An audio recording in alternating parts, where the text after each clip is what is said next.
So today I'm just going to do a video just how I set up my new sled for ice fishing. This is a 2022 Polaris Voyageur 550 fan. It's got a 144-inch track on it. And most of the things that I'm probably going to talk about are related to ice fishermen and not so much just trail riding or whatever, but I may relate to it a little bit. First thing I like that Polaris did, I'll start at the front here, is that they got a good solid bumper on here. I was able to mount my auger rack on here, just drilled holes through the bumper, bolted it on. You can sandwich it on, but I like a little bit more security putting bolts on. A little bit wider skis than some sleds in the normal lineup, gives you a little bit more flotation. Move up here to the front. I have a Humminbird Helix 7 mounted on mine. Made a homemade bracket and just took the bolts off, or the nuts off to the bottom of the handlebars there, slid this 1/8-inch piece of steel in and drilled holes in there, and then just bolted it down. The only bad thing is it does block the speedometer a little bit, so I may redo this and bring this back so it sits down a little bit more and just kind of tuck some of this other stuff out of the way. This is a carbureted fan cooled, so you have your key up here, electric start and reverse on this one, and your choke here.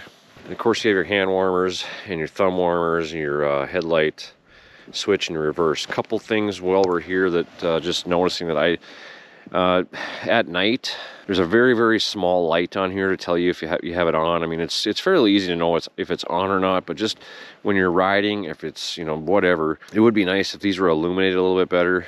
This is not illuminated, neither is reverse button, so when you're messing around in the dark, there's not a lot of light. If you're somewhere that it's pitch black, they could have illuminated this a little bit better. Hand warmers are really good. They do keep you warm. I would have liked to have hooks on here. I'll probably have to do that. Just makes control of the sled a little bit more. I had the dealer wire in a 12-volt outlet, which I initially used to power my Humminbird, but it was only supplied power when the key was on, and then when the sled idled down, it would actually shut it off. Or if you go to put your sled in reverse, it would turn the power off to the graph as well. So I just made a harness myself and ran the wires down through here, zip tied onto everything, and ran it directly to the battery, so I have power 24/7 on there now. You're looking at an 11-gallon gas tank with this Voyageur. Not got to do a real good test of range yet. I've got about 180 miles on it. Run down to the track real quick. You're looking at a 144 with, I think they're inch and a quarter lugs. It's your standard width. And then you have this luggage rack up here moving to the top of the tunnel.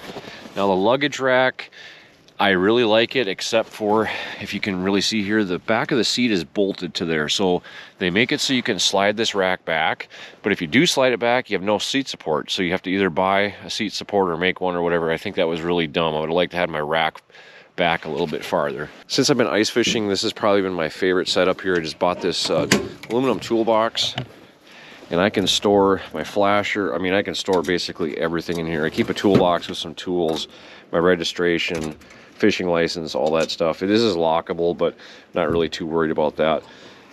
So far, it's done pretty good at keeping snow out. You can see these gaskets here are on here, but there's every so often I do get a little bit of powder dust in here. There's a couple of bolt holes in the bottom that I've not filled yet. I'll silicone them and put bolts in them. But this toolbox, I can fit so much stuff in here, and then it's just right at my access. If I want a hole hop or whatever, I don't have to dig into my tub to grab the stuff I need. I just typically strap my rods on top. I put these eyelets on here so I can bungee cord my rod locker on there. I'm going to probably make some PVC tube holders for my rods. I've got a few more modifications I'm probably going to do to this sled. I just want to kind of take the time to think it out before I do something, because once you do something, you got the holes drilled, it's just a little bit too late.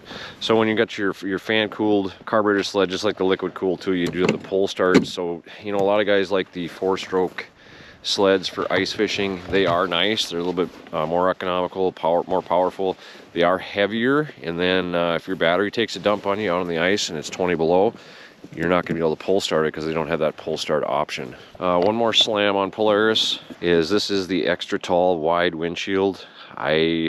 A little disappointed with that. This sled is much smaller, lighter, narrower than the Bearcat, Arctic Cat Bearcat I was previously running, which I absolutely love that sled. So if you're looking at how narrow this sled is, compared to your body, it's not deflecting a little bit of wind, a lot of wind. They do make a deflector that you can put on here, and I probably will try that. This does keep your feet pretty warm. You get a lot of engine heat down there on your feet. That is pretty nice. They got pretty good coverage for your feet. But body-wise, it does get to be a little bit cool riding the sled. And obviously you dress warm and all that, but you do want as much protection as you can. So like I said, this sled is so much lighter than the Arctic Cat Bearcat. I think this sled weighs like 440 pounds. So it's very easy to maneuver, almost sometimes too easy to maneuver. You can throw her around pretty good, but you do have to be pretty careful. So overall on the Voyageur, very nice ride to it, very comfortable.